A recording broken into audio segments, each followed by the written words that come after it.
Hello and welcome back to this very special episode of the Modern Leader Way podcast, where I'm joined in conversation with not just one, but three beautiful guests. Hello, ladies.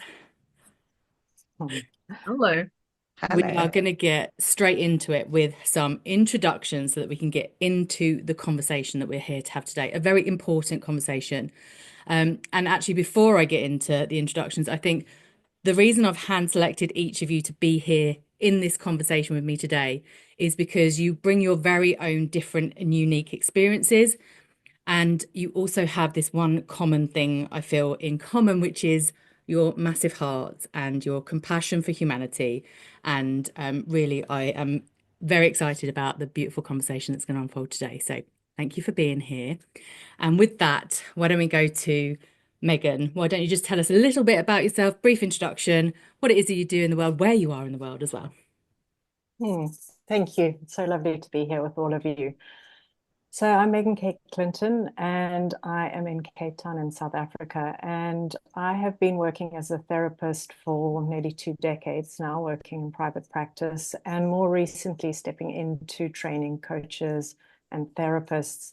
So the area that I've really specialized in is understanding trauma, understanding where it comes from and how it impacts our lives and how it shows up. So when I bring my trainings, it is to bring an embodied understanding of how we bring someone into wholeness. So we bring someone into wholeness through our somatic experience, through our emotional healing, and through our cognitive integration. And when we do that, we nurture our relationship not only with ourselves, but with the world around us. And that sparks change in the world. And that's really what I'm holding and what I'm bringing is that healing brings change and it enables change to occur. Mm. Beautiful. And I, for one, can say that I have been on the receiving end of your beautiful work in the world. And I have had such change in my own healing journey. And I've also just been through your trauma-informed training as well, which is just beautiful because it really is a beautiful complement to the work that I do as well. So thank you for being here. And Thank you. Shima, let's go to you next. Hi, thank you for inviting me. I think I'm definitely a layman in comparison to some of the other speakers, but somebody who I guess cares very deeply for human rights in general. Um, and I feel like sometimes a lot of the reason why I'm so passionate about, this topic specifically, but then also just in general is I feel like sometimes humanity's, you know, I don't know, it takes some strange turns and I really wonder how we got here and you look back to see potentially where we're going to go forward. Um, and I think some of the conversations that we have like this will hopefully sort of inevitably impact more people and hopefully put us in a better situation for the future. I am currently sitting in Singapore. I've been here for a couple of years now for work, and so the work side of things takes over a lot of my life. But in the middle of it all, it's sort of just connecting with these issues and just trying to raise a voice and trying to sort of implement some change in the world by being the change, not trying to change the world, but being the change. Yeah. And I, for one, am very grateful as well to you. You've been a client of mine for the last 3 odd years, on and off. And it was really down to you that I had any sort of awareness about what was going on, probably after the events of October the 7th, which we'll get to. But before that, even, you've been sort of sharing educational information about what's going on with the Palestinians. And so I'm very grateful that you raised that for me because it meant that I was able to like follow my nose and actually like get a bit more educated about what was going on. So thank you for that. And Juliet, we only just met in February this year over a beautiful lunch, and we had a conversation around what was going on in Gaza at the time. And it was actually you that sparked the idea to have this kind of more round table panel discussion, if you like. So over Mhm. to you. Tell us a bit about you. Isn't it wonderful, right? And what an incredible group of women we have. Just like Megan, I have worked in trauma, and for me, it's been mostly sexual trauma and how people reconnect and how it actually holds them back from intimacy, and often the hidden sexual trauma that we hadn't quite remembered. So, of course, this is very what's happening in the world at the moment. It's quite well, quite prominent, right? And for me, what's really important is how rape gets used as a war crime and how it can just have that impact for generations to come, and how it creates that schism in intimacy. So I do that. I also teach and mentor a lot of coaches and therapists in certain modalities to help their clients with this. And of course, I'm Dutch. I have my own podcast called The Scrumptious Woman, where we talk about all things taboo and intimacy and religion. Actually, not religion, but spirituality and all that kind of stuff. And then my children are half Palestinian and half Lebanese. So I've got like a triple one whammy. Yeah, the Dutch being the colonizer of a lot of places. And then with my kids and my ex-husband being half Lebanese, half Palestinian. Two of my twins, my twin girls, are deeply into art and deeply into being involved in actually recognizing that this has to go a little bit further. People can start to stand up for what is happening and just for humanity, that every life is important. So that's where I come into the equation. I love that. And why don't we start there? Because I know you shared when we were sort of connecting before this that, you know, when your kids were younger, that you've actually taken them to parts of Palestine and you've been on the ground with them and you've shown them what's going on. We used to spend a lot of time in Beirut. I've never actually been to Palestine, but I used to take them to the camps, to the Palestinian camps in Beirut, because my ex-husband's Lebanese Palestinian. His mother passed away, and then his father was Palestinian, also passed away. But it was just really important for me for them to understand, being half Dutch and half Arab, to actually go back to their roots. It's like we used to spend summers in France and other places. I'm like, no, let's go to Lebanon, where first of all, they learn the language and they learn their culture a little bit.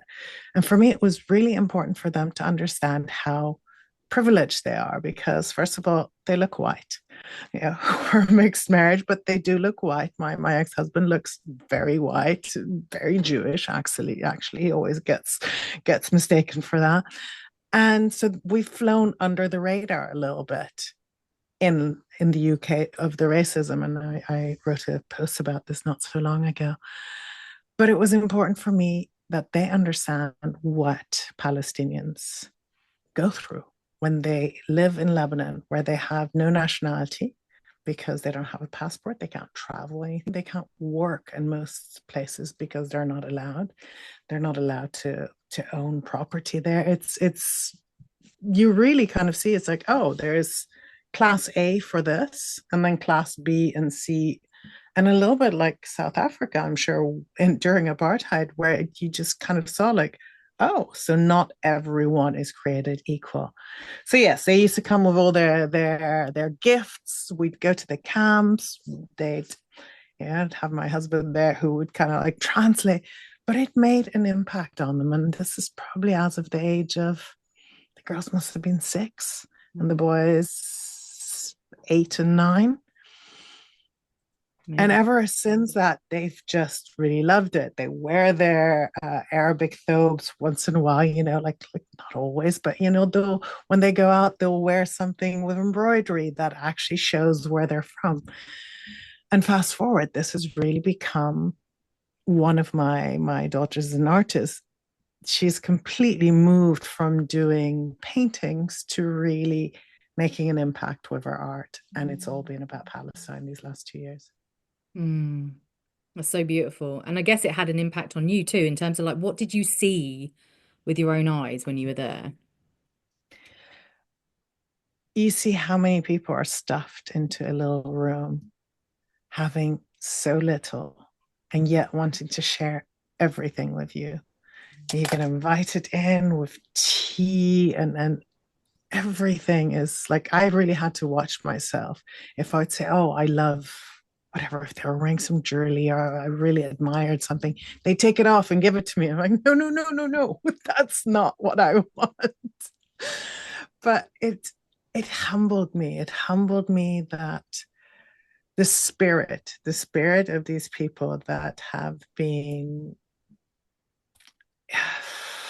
I mean, beaten and trodden down, and at every turn that they try to just keep coming up and showing us their heart. And that really made an impact on me for years. And I know that's sort of resilience is just incredible, isn't it? I've watched sorry, I'm just gonna just butt in now. I've watched reels on social media of these guys, how they've dealt with the food situation and just the innovation in terms of, what they can do. They're baking in the ground with, fire to put some edible food on their plates, and carving sticks to make tools to sort of, try and sort of make their lives a little bit easier. And on some level, you would think, in general, you think people who've endured that much trauma and that much generational trauma and inherited trauma, these kids are growing up in this world not knowing any other world. But despite that, they've got this incredible, I don't know, I don't really understand it myself. I don't understand the optimism, the spirituality, because you see so many of these videos where they're pulling some one person out of trouble if people are, obviously still trapped or passed away. And yet they still come out and they say, thank God. And that to me is just all of it, all of them. It sort of astounds me, and it kind of challenges the idea that if you've been through trauma, you are bitter for it, or that you're holding some sort of, rage or whatever, which I would say would be completely rightly, deserved in this situation. I love that when you talk about that, Shima, of like, how does one stand in a place having experienced such atrocity and meet it with compassion and kindness and generosity and a willingness to keep living, in comparison to, crawling up into a little hole in a bundle and giving up completely. And it reminds me when our president Madiba, when he came out and he walked, having been in prison for 27 years, and he said, if I carried that bitterness with me, we would never move into another era in South Africa. We would be constantly held back. And there obviously is some complexity there. I think often, some people have that capacity to stand up and to move through something, and some people don't. And it's not to make anybody wrong. It's not to say this is the way, you be positive and that. And I know none of us would be saying that here. And I think there's also that other aspect of it that can be, when we are in a survival state, we can actually function more easily. And I see that in South Africa as well. Although, Africa's gone through the most, as you mentioned, Juliet, it has gone through colonization. You mentioned your lineage as well. And Belgium has had a huge impact. It's had a huge impact on, one of the genocides that occurred in Africa, where the Tutsi were made out to be like, they looked more white, as you say. So it's like, it's more okay. And they were made to be the superior race. And eventually the Hutu turned on them. And despite Romeo Dallaire coming and saying to the UN and saying to the rest of the world, there is going to be a genocide taking place, the world did nothing. Clinton, Thatcher all turned away in that moment. And the Hutu went and killed the majority of Tutsi in the country.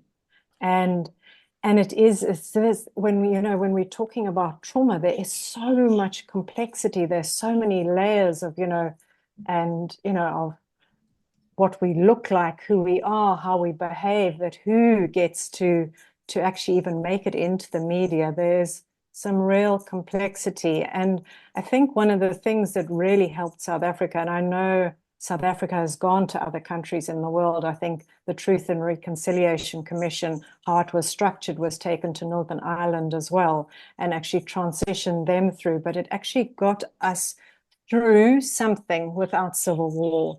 I wouldn't say it got us through something completely, because there are all these different layers that we're talking about. And so while we transitioned to having, democracy where everybody got to vote, everyone had a level of what appeared to be equality, what we see is with colonization and with apartheid, it has an impact on the people that live there. And so to break free from that takes far more than a Truth and Reconciliation Commission. And for those who don't understand what that is, it's for the people who have experience, who are victims, and the perpetrators to come into conversation with one another, and for the victim to say, this is what you did to me, this has been the impact, and for that person to really listen to them.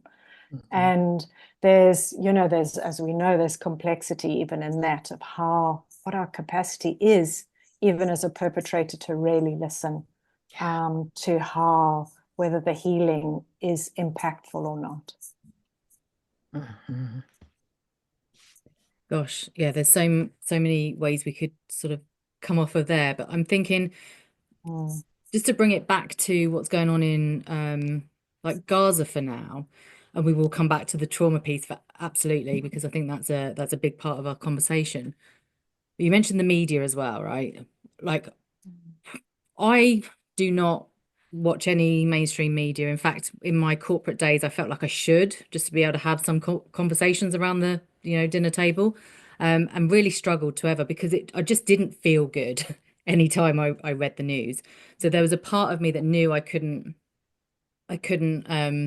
take on what I was reading, but also a part of me that was like, this is so one-sided to like doom and gloom that there must be like more to it. So I actually haven't tuned into mainstream media, and actually what I'm seeing shift is this tendency to find trusted sources online on social media. And but when I say trusted, it's like I feel like I can trust these sources. And they might look like people on the ground who are actually experiencing a moment by moment reality right now, who are actually reporting what it means to be on the receiving end of some of the atrocities that are happening. And like this is like a new era, right, of reporting. And like some of the things I've seen, some of the images, some of the footage, I can't unsee.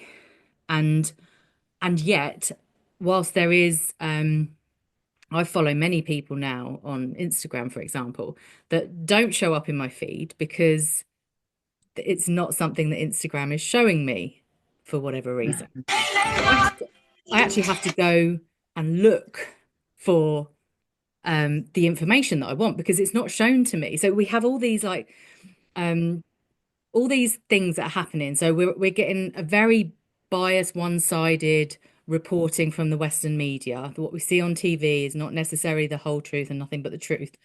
And then we get this other very real, organic, real-time reporting from on the ground that is actually being shadow banned. It's being stopped from coming into our feeds.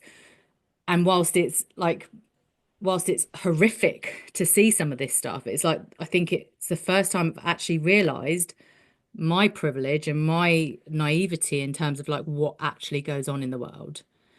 So what are some of the things, and I'm happy for whoever to jump in terms of like this whole piece around the media and how we also educate ourselves, right? How we ensure that we find those trusted sources so that we can make our own mind up about what's going on. Does anyone want to jump in with some thoughts on that? Shima, I know you have a few things to say about, and actually, so you've also been like quite close to reports coming out of Palestine, for example, for many years, right? You've had a finger on the pulse for decades, not just in the last sort of 12, 13 months. Yes, and then I think it was so ironically, I studied journalism at university, Yeah. How come I knew and that? and so um, obviously I've not landed in the career probably for some good reasons, but you realize, I mean, very naively, at the beginning, you think that what you're being told is the truth.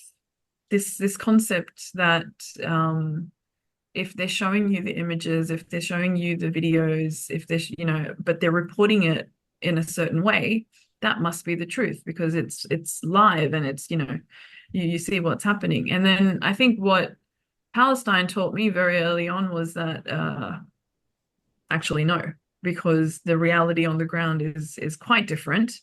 And if you listen to the people that are living it, then their experience is completely different to what you're being, peddled. It's quite sad, I think, because you realize, especially actually since all this started in October last year, that there is almost a blatant suppression of an unbiased view, right? So you don't want to get into the right and wrong because frankly, I believe any loss of life is wrong. So no one at any point in time, I think, is going to say that anything was deserved or that people deserve to lose their lives or that's never the conversation. But instead, what you have is this complete sort of, I would say it's propaganda, dehumanizing a whole country, a whole people. Um, and it's very, very sad to realize that when you pull out and you look at more than one source and you pull out and you look at, who's really controlling everything. And it's the conglomerates and it's the media moguls. And unfortunately, they're all connected. So you can have 5 different media sources. You can have 3 news channels, 2 newspapers, online everywhere. And if you go far enough, you realize that they're all coming from one owner. And unfortunately, I think that's a situation that a lot of the global media is in at the moment, is that it is controlled, and it is censored, and it is censored to push a story, a narrative that serves a certain purpose, whether that's commercial or political or financial or whatever it is. And I think once you connect that, it's very hard to trust your, news sources. So I think you're right. I think we're in an age now where we have access to people and we have access to people's stories and you've got like 27-year-olds who have now lived this for their whole life, actually, who are now, one of the journalists on the ground, the Palestinian, Bisan, I think her name is, she's now gone on to be named as one of the Financial Times most influential women. And that fills me with so much hope that somewhere there's going to be a crack and somewhere this we'll move towards the truth, the balanced truth, the black and white, but told across the spectrum instead of what I feel is happening at the moment. And I think I also agree that it's changing. It's I feel like actually people have done that, right? I feel like social media, the incredible protests, all the people that are now invested in this, who, like you, up until a short while ago, had very little information or awareness. Um, and I feel like I really, really hope that that we eventually push and enact the change that will get us a fairer system. That's the ultimate game, I think, from everyone, is that that's the only reason these guys are doing it. Otherwise, they've got enough on their plates running for cover and trying not to have buildings drop on them and trying to, make sure their family members are still alive and stuff. So they've got better things to be doing, but they're also doing it because they're hopeful that what they do and the stories they tell and the legacy they leave whenever they leave it will end up making some big changes in the world. Bringing awareness and really getting people to realize that, oh, what I have been told, I'm 56, what I have been told for the last 56 years about the state of Israel and everything is actually through one lens. And I remember when I was 15, I came across the first Palestinians, and really good friends, twin friends of mine. And I used to go to their house, and the father was the ambassador of Kuwait. So I met Arafat there. I met Edward Said, who's so well spoken, and actually I just kept saying, we just need to educate the world that they can see what is happening, that there's just not one lens to look through. And I remember Hanan Ashrawi. So I met loads of these people before I actually even became involved with my ex-husband.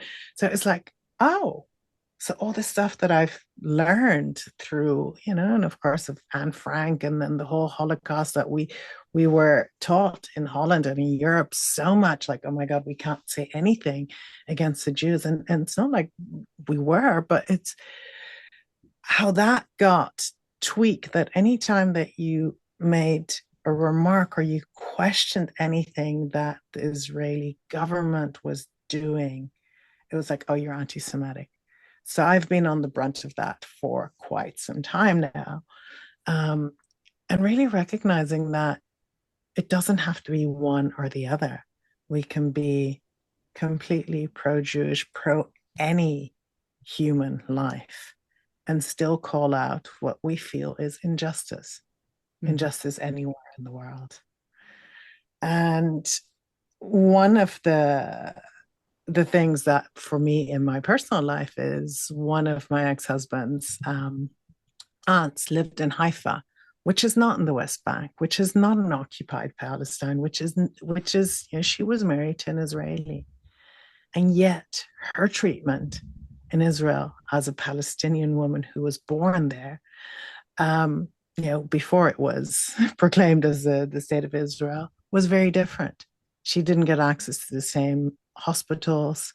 She died in an ambulance because she was kept waiting because she was Palestinian. Things like that, when you think, oh, okay, so I'm starting to see this. I'm starting to become aware of another picture. Now, here in the UK, the BBC has come forward saying that since October 7th, we just had to keep bringing it back to, well, what happened on the 7th? Doesn't Israel have the right to defend itself? Does anyone else in the world does any other country state that we have the right to defend ourselves? We can go into the whole politics of that, but I don't think we even want to.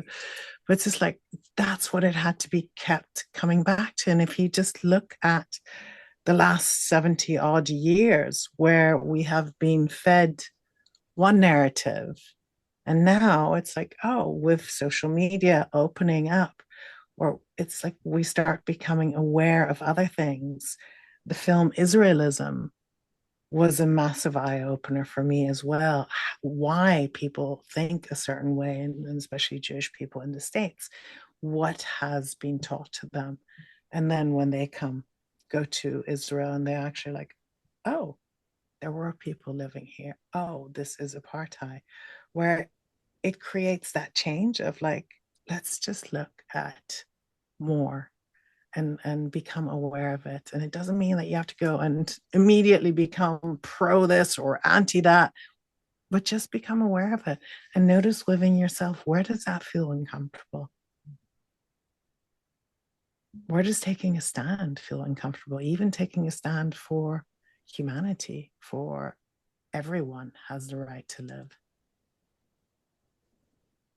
Megan, did you want to say anything off the back of the kind of general discussion around social media or? Yeah, I think a lot of the time with the media, I think it follows a lot of society. When society looks away, we can get into the politics, and there's obviously politics there as well. And there's obviously, their agendas to portray the media and to portray, you can look across Western media and you get the same story no matter where you look, no matter which newspaper, whether it's in America, Australia, the UK, South Africa kind of thing. It's very, the news rolls out in a very specific way. And I think what you do when you see that is it's the same looking away that society does when something's too much.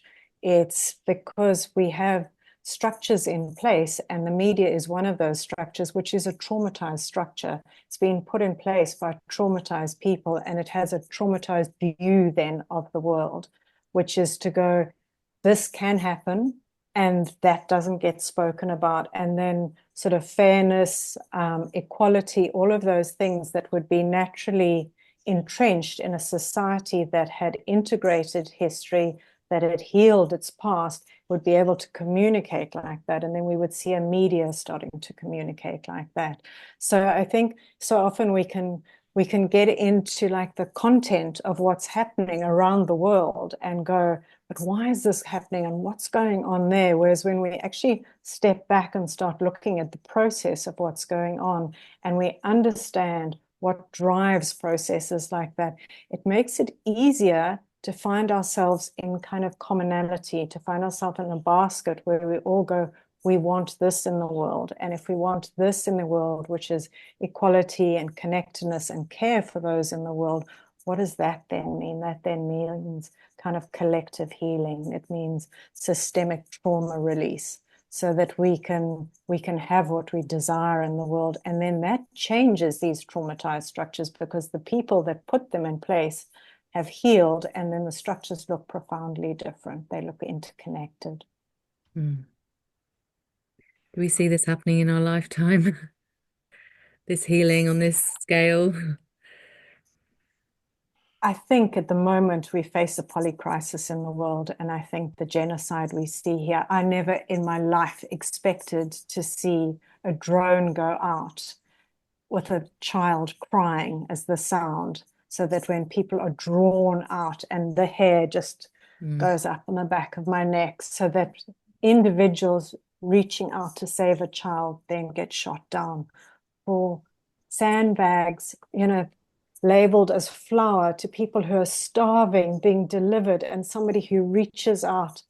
I can feel the emotions starting to come up in my own body. I never in my life imagined I would see such horror unfolding. And I think in some ways I can understand why people turn away. Normally we would have known what is awful in our little community, and we would have processed that. Now with social media, we have all of this around the world, with Sudan, with Somalia, with what's happening in Gaza, all coming in and flooding our system. And it makes sense in some way that we turn away, because it's horrific. There's only so much I can tolerate of watching children being dug out of rubble, and bodies of children laying in mass graves. It's we've all seen the pictures. It is unimaginable. It is absolutely unimaginable.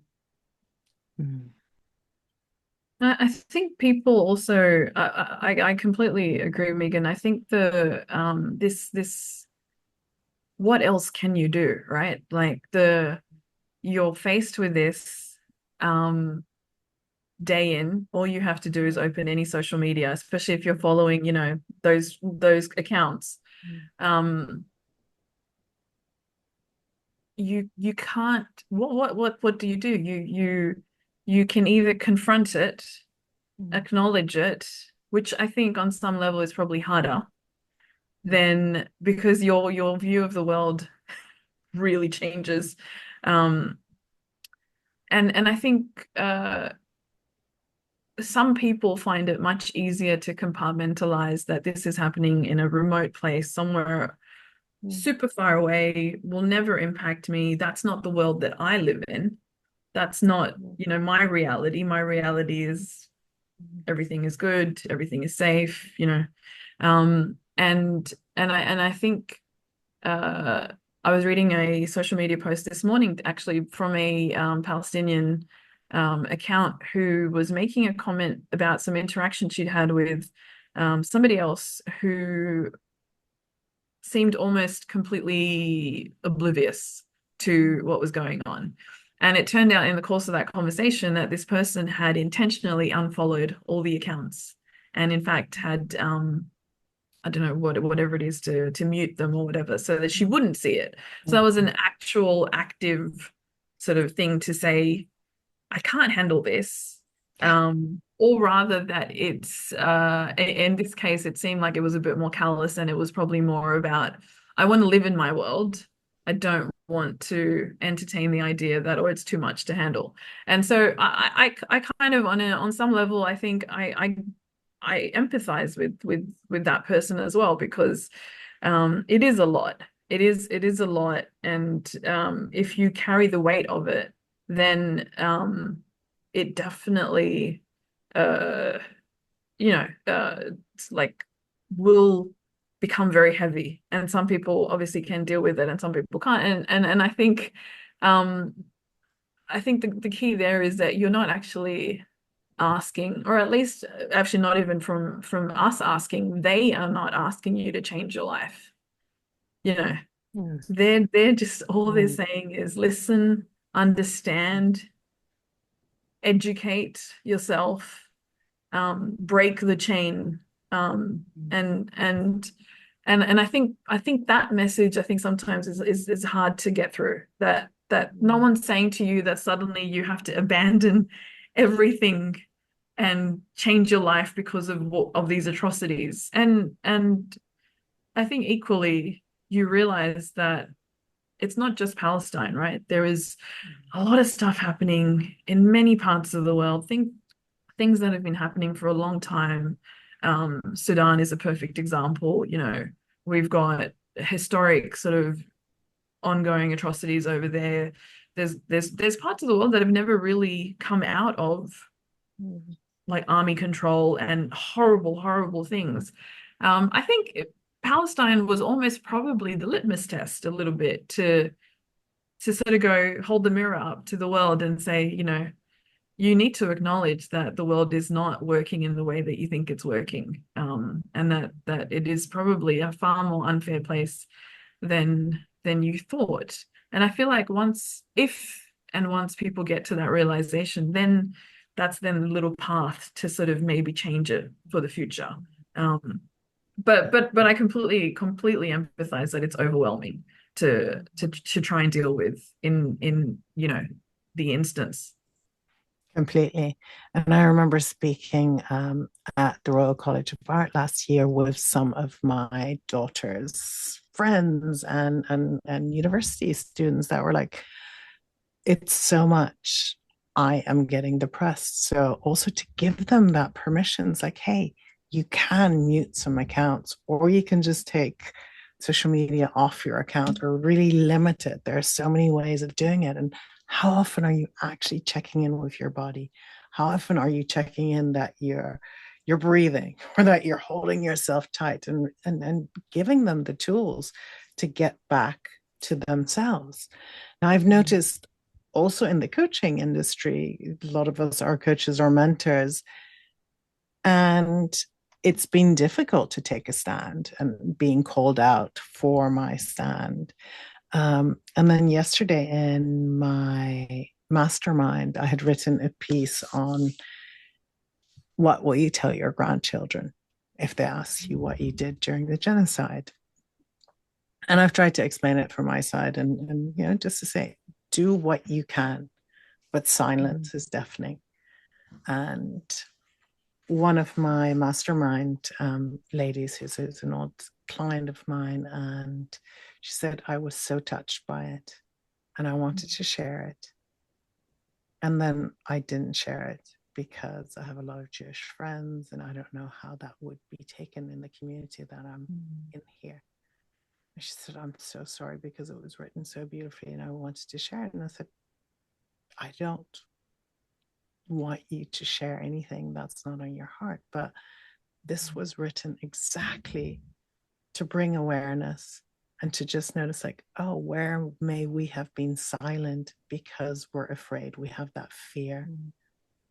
And that is what drives the silence. So it's done the job that it needed to do. I'm pleased that it touched you. And if it just touched one life, that's enough. That will bring a ripple. It's so beautiful. Yeah, I think it gives us and holds some kind of responsibility of where we stand. What do we stand for? What does it mean to be in this world? What does it mean to be a human and value human life? And I think what Shima says earlier is like that denial that can happen. So when I look out my window and I look out and it looks fine, and I go, well, the world's fine. And that is a form of denial. And we see that happening in a lot of different places. And I think in the coaching world as well, is where we go, it's all good. Look, it's all good. My world looks perfect. Therefore, the world is perfect. And if I can maintain that, nothing gets in. And I think one of the reasons that happens is because there's something in us that hurts. And when we see pain in the world around us, it then touches that hurt in us, and that is unbearable. And so we turn away from that. And I think the media does it. We can do it. And that's not to say we step into like watching until the point of overwhelm where it's unbearable to see. It means that we can look when we have capacity and look for the length of time. And I think another part that's profoundly important is to be able to, when we see, to be able to process that, whether that's with ourselves or with another human being, because there have been times that I have fallen to my knees and sobbed and sobbed and sobbed, because this, what we are seeing is horrific. It's unimaginable. And the way that enables us to stay grounded in our body is to be able to feel it. And as we feel it, the emotion comes up into our body and then gets released. But when we push it back in, something starts to happen as a society as well, that we can tolerate less and less of things that are awful. And we start to look like, let's all be grateful for everything that happens. As long as we're grateful, then everything will function. Or, I'm just coming from a place of love. And while that sounds beautiful, when it involves looking away, there is suppression there.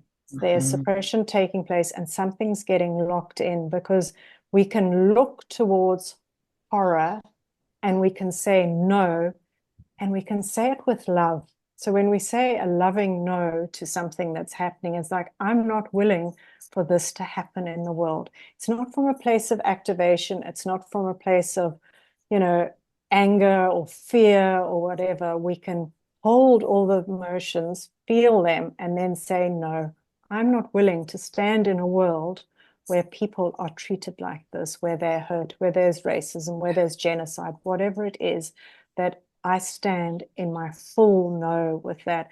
And yes, as you have experienced, Juliet, people come back and there's often, a repercussion for that of people going, but what about me? And then we get to listen to them, because that what about me is their own activation. We saw, when on October the 7th, we saw people say, I felt I had fear for my life. Now, these people were in Canada. They weren't in Israel at the time. But it's because somewhere in their lineage that had been experienced in their family. So it brought it live into their system. And then people get shamed for that. But when we understand trauma, we understand all the complexity of these different threads of why people respond in the way they do. And we can meet them with a level of compassion, even when they are angry with us for saying what we're saying, for standing in a place that stands differently from where they stand. And I think a lot of people, when, we can often move towards saying to somebody, but how can you not see what's going on? And that is often because people are loyal to something unconsciously, and they don't actually understand what that is. And so they say, but this, and then you go, but look here, and they actually physically can't see it. So trying to make somebody see something is actually impossible. And it's almost soul destroying when you see horror happen and the world looks somewhere else, and you like try and like go, just look here, and it just, it won't happen.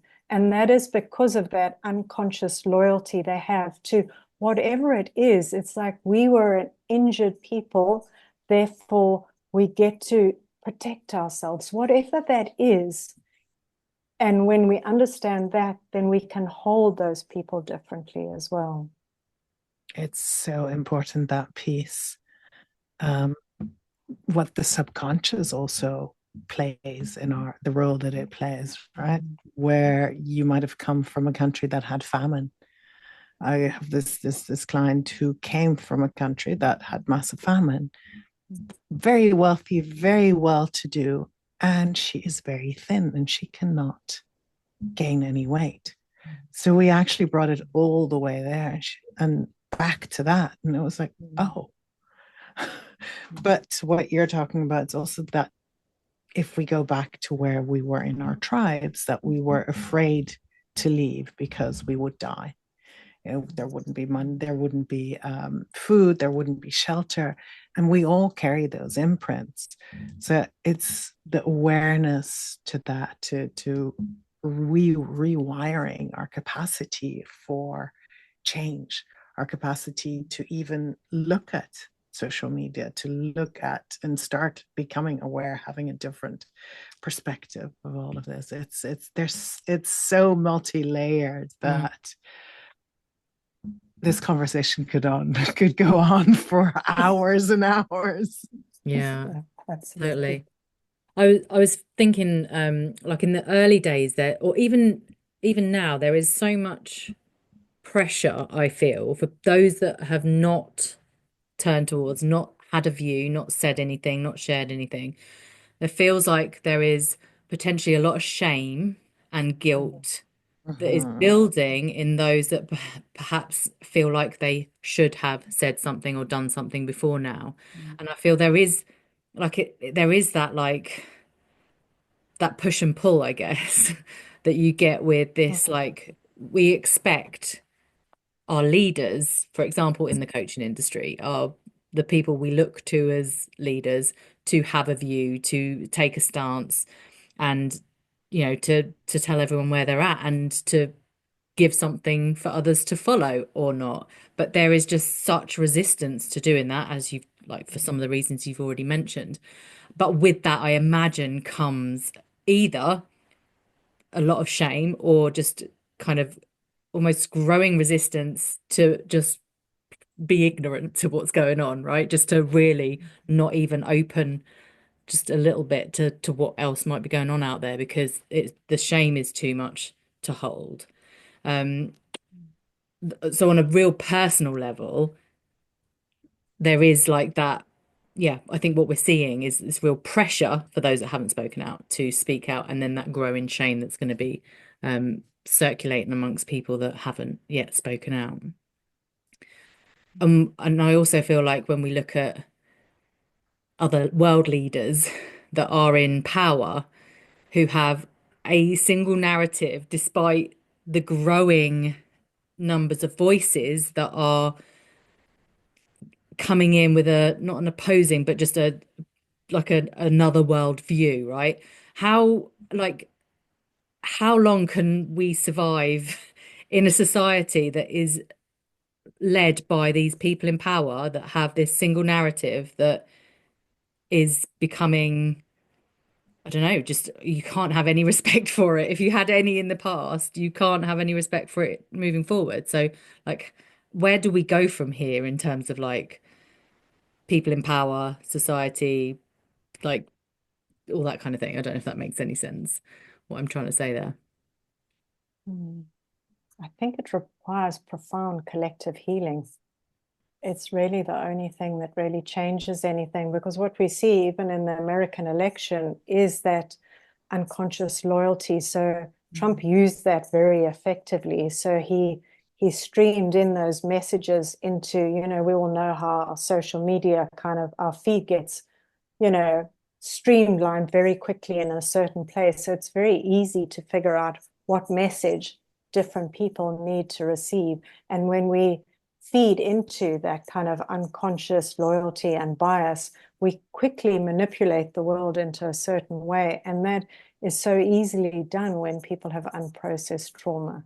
And it seems like such a big ask, how do you go out into the world and go, okay, we all have to heal? And, and also whose responsibility is it? And, you mentioned the other part as well, which I think, I've moved away from a little bit, but I think is profoundly important, is the shame of like, if I haven't spoken, what does that mean? And I think we touched it a couple of times in this discussion, is that it's not about forcing yourself to do something that you don't have the capacity for. And it is more recognizing, I think, as Juliet mentioned a couple of times, it's like, what is it that makes it hard to speak? And that is something you can hold yourself. That is something you can go to somebody and go, I desire to say something, and I have all of these fears that I will be ostracized, that people will get angry with me, that I'll be made wrong, whatever they are. These are all our own activated trauma coming up to be healed. And we don't need to actually speak, but when we take kind of radical responsibility for ourselves and go, what is happening for me that I'm not speaking?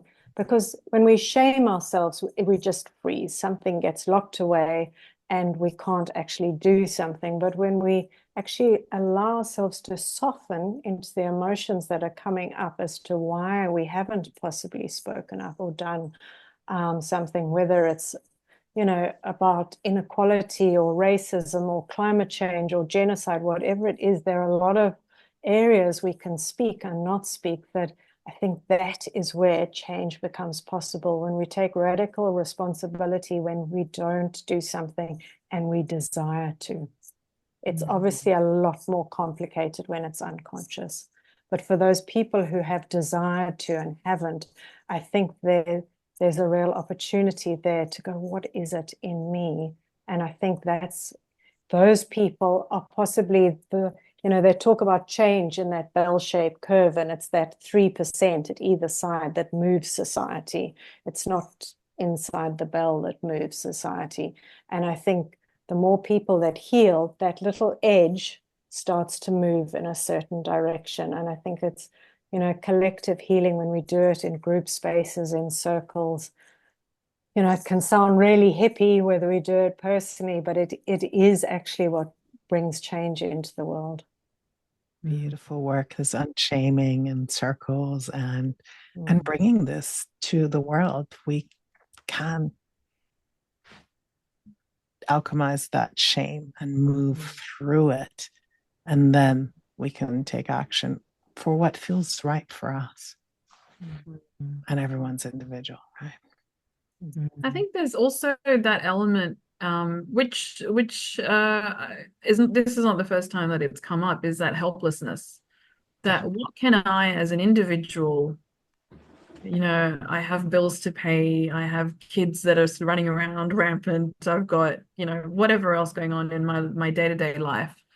What can I as an individual change, really? What is within my capacity? And I feel like a little bit of what Megan was talking about, that sort of that looking away, but still with a desire to do something, but you look away because you feel like it's too big for you individually to influence in any way. And one of the things that I tell my friends, maybe admittedly at this point, it's probably more enforce it than tell them. I'm just like, when we go out, sorry, we're not having Coke. I'm not eating the McDonald's or KFC. I refuse to buy it for anyone. I'm not going to Starbucks. Um, and I feel like sometimes it's like a silent protest, right? You don't have to be out in the world telling everyone exactly why you're doing it. But I feel like even a little bit of that adoption where people sort of turn away from those things that are the norm in their lives and say, I'm going to make a choice and I'm going to do it with with the intention that it will at some point hopefully lead to a change. I feel like it's almost like moving from a inactive state to an active state. And you're sort of propelling yourself into action in an environment where, you can't really do much. And I know for me, at the very beginning of when I was educating myself on this, the boycott stuff was probably the first thing that I sort of went, oh, I can do this every single day. This is something that I can do and influence. Um, and I say that to a lot of people, but I will still say that even that is still quite challenging.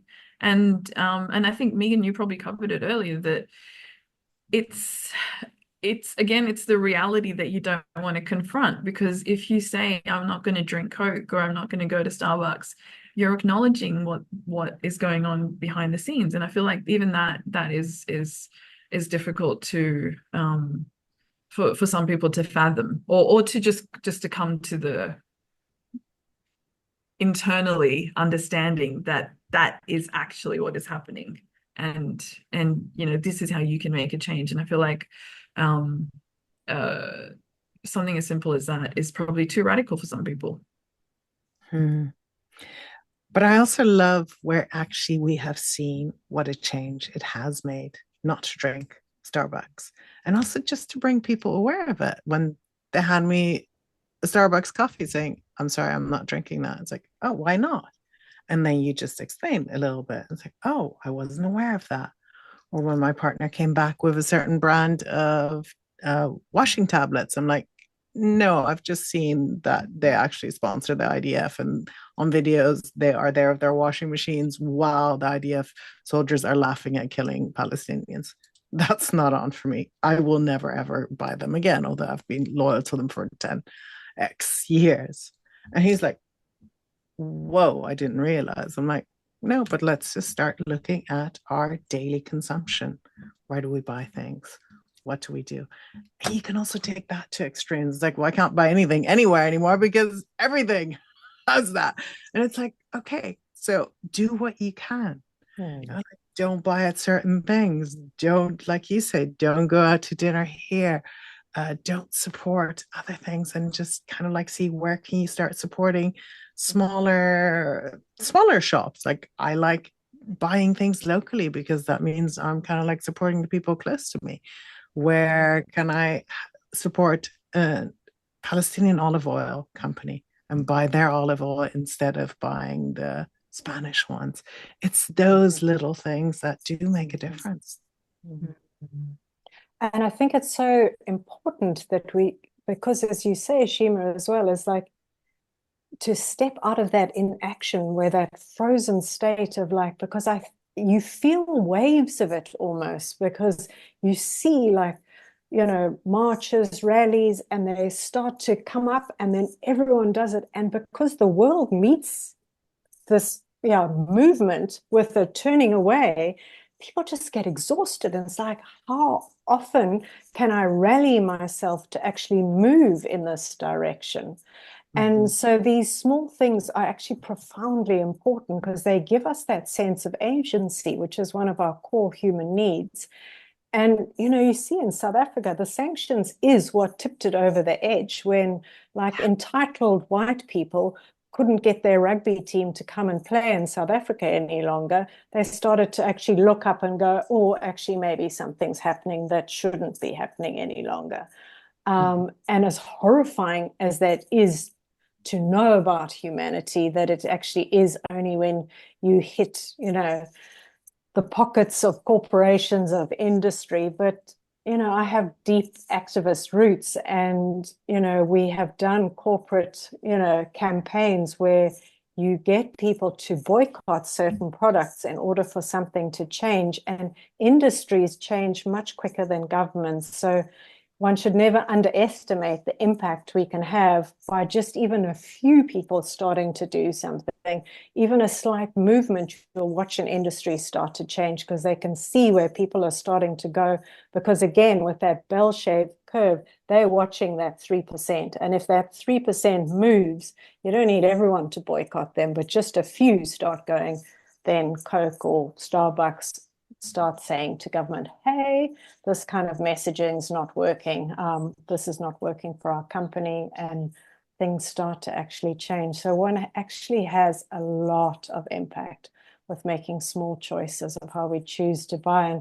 And as you say, Juliet, my daughter says to me, but I can't buy anything. This has got palm oil in, and this has come from here, and it's come from the other side of the world, and I want a strawberry, but it comes from Spain. And I'm like, oh, the eco footprint and the carbon footprint. That you do what you can do. We have a no waste policy in our home, so it's like, what do you do with the packaging? What do you buy if you can't get rid of the packaging, if it can't be recycled? So everyone's got their continuum that they work on, but wherever you work on, it's like when you can take yourself out of that hopelessness that the world is going to fall.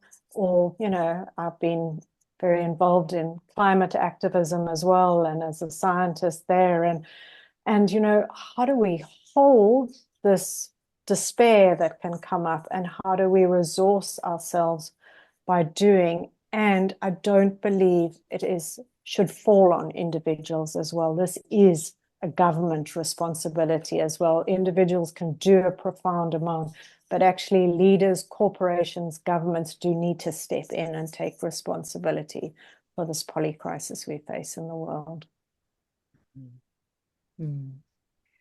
I love that, because that is absolutely, like you said, something we have within our control. Has anyone here been to a protest? Have you? Yes. Oh, tell me about it, because I've only just found Organized. the organization that like tells you when it is, because I always think, oh, I missed that one and it was local. What has your experience been? Because again, we get fed a narrative about what happens on these pro-Palestine protests, right? Shima, you said you've been to one in Singapore. I've only been to one in South Africa, which is really small. So I think other people, and for us, I think what was so beautiful for it is that, the area is so much smaller than we imagine in Gaza. So it's 40 kilometers, I think is 40, roughly that. So from one end of in Cape Town to the other, there was a march. So we all walked, and depending on how young or fit or you were, how far you walked. And there was, again, that sense of doing something, of saying something, which took me out of that place of hopelessness, being surrounded as well by other people. Because often, our close friends, as you say, you can go out for dinner and say, I don't want to eat there. And everyone goes, well, why not? And then suddenly to be in a rally and everybody stands for the same thing you do, it's kind of like, for me, it was like a relief, like, okay, it's not just me saying this on my own. There actually are other people out there, even though we see rallies, on social media. To actually be in one gives you that sense of like, change is possible if we all stand together. Beautiful. Juliet, did you say you'd been to one?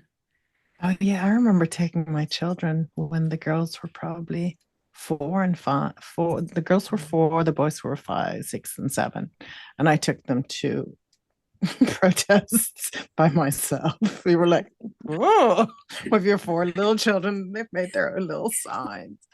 And already then it was such an incredible feeling of inclusion. And I've been or 1 and 2 of the ones in London this past year. And you'll always have a few crazies, right? Let's be honest. And that's what gets most of the publicity. The ones on the outskirts that are actually the ones that want to create some kind of like havoc. But they don't talk about the 99.9% of people of all ethnicities, Hasidic Jews, Ashkenazi Jews, everything. people from the Holocaust saying, this not no means no, not in our name means really no, never again means never again. That means across everywhere. And the feeling of being part of something, I was crying half the time. Now, half the times it's like, yay, like free Palestine. And I'm like, oh, and that chant then is considered, not correct. Yet when the IDF does it, it's fine. So it's like, and then all of a sudden you notice that everyone is like, no, we are standing for something. We have a stand. And if this is the only thing that we can do, maybe 1 or 2 Saturdays in the whole year, perfect. We're taking a stand for something. I love that.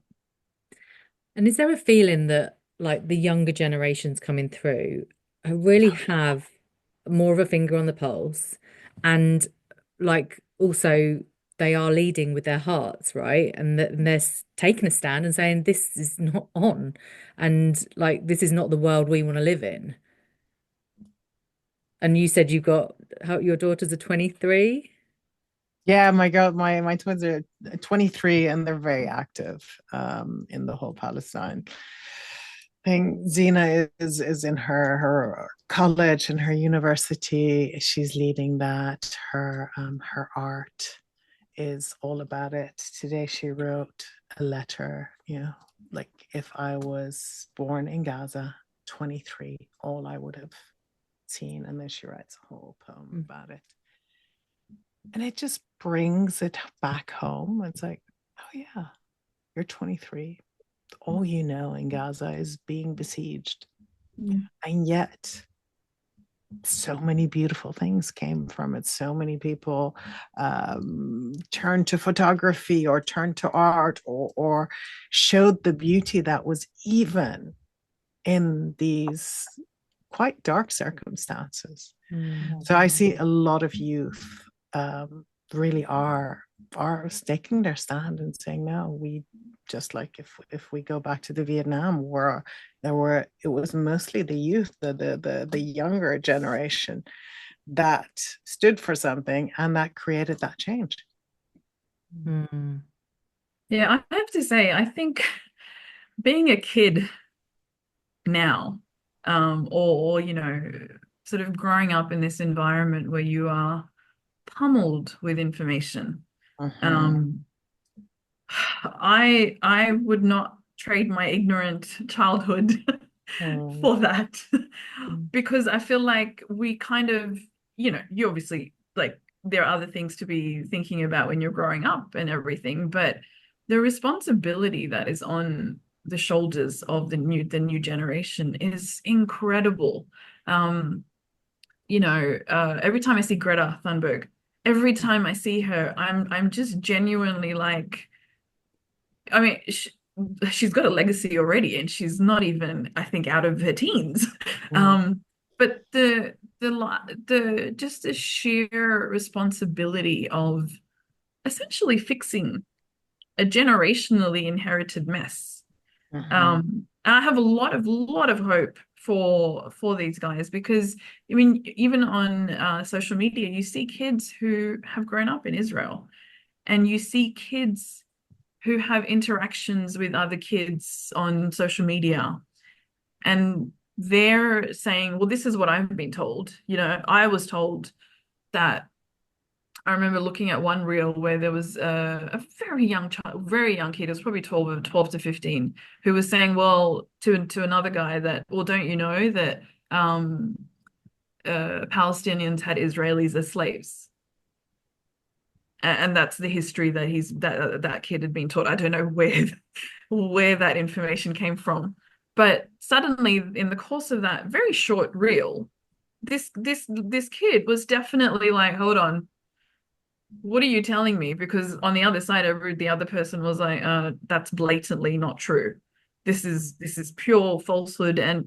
And so even a 12 to 15-year-old is probably going to take it upon, I hope they take it upon themselves to do some education on their own, outside of whatever propaganda they've been taught. But even just that responsibility, imagine being that kid who you've got this one story your whole life. You've been told that we were hurt, and therefore, we must protect ourselves, as Megan said, and we must, do all this, and we are right, and da da da. And as a 12-year-old to figure out that actually the reality is that what I've been told is not true. And then you have a family that probably is still very much sitting in that, no, this is the truth, and da da da.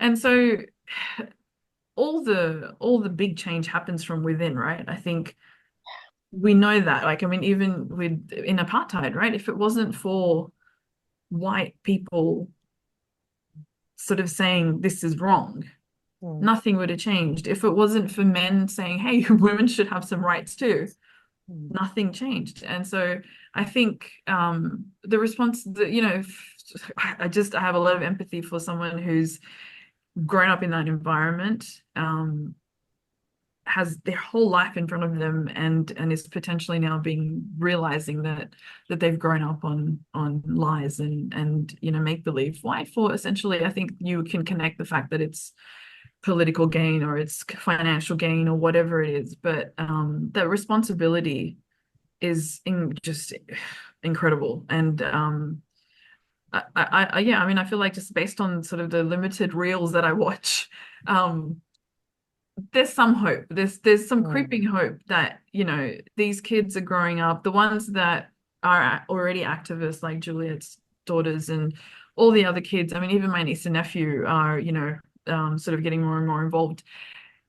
You're kind of like, guys, you gotta do something, because you're the hope, right? Because I feel like, generationally, I don't know that I feel like we're too far gone to make the change, but these are the guys that are going to inherit the world, and the legacy. And so just I have a lot of empathy for them, for the childhoods, early teens, that environment that they're growing up in, the conversations they're having with their peers around these topics. I was talking to my friends in school about nothing related to the world. Tamagotchis. Exactly. Yes. Yeah. So maybe we won't see the change in our lifetime, but there is hope because of who's coming through. And that's down to, the parenting of those in this generation as well, partly, right? So okay, so I feel like we need to sort of wrap this up, even though we could continue to go off on many different tangents. What I will ask these ladies to do is give me their best resources. So podcasts to listen to, books to read, people to follow, that kind of thing. We will include the resources in the show notes, as well as how you can follow these ladies and their journeys ongoing. But if there are some kind of closing words that each of you might want to refer to or reference or talk about in terms of like thinking about the listener who might be here, maybe not knowing where she stands, what would you want to say to her just to give her full permission to go find out where she does stand in the world?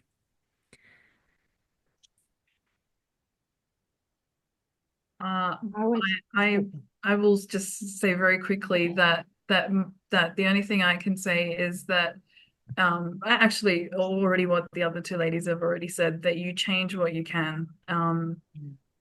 Donate is a very, very impactful way to help and contribute.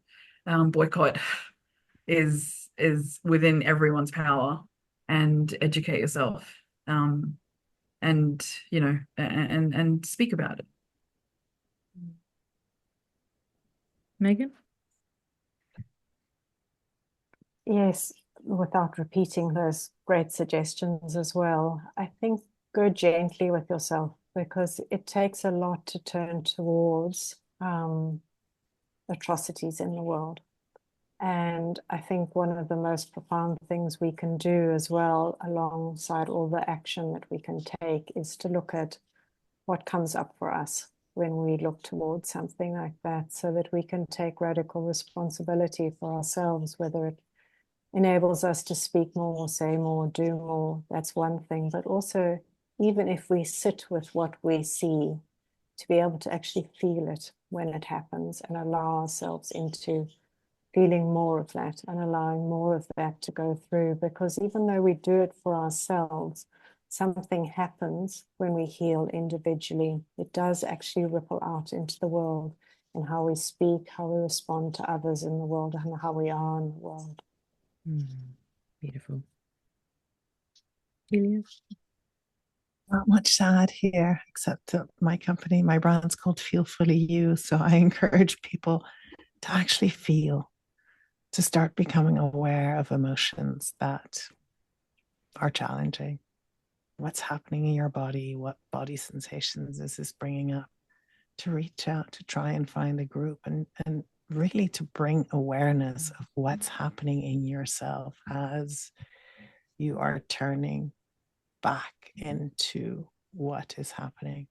I know that in social media there was this ad, I think it was French, and there were these people on the train and they were just watching their social media feed on the phone, and in the train windows you saw what was happening in Gaza and the bombings and the this and that, and they're just laughing on their social media.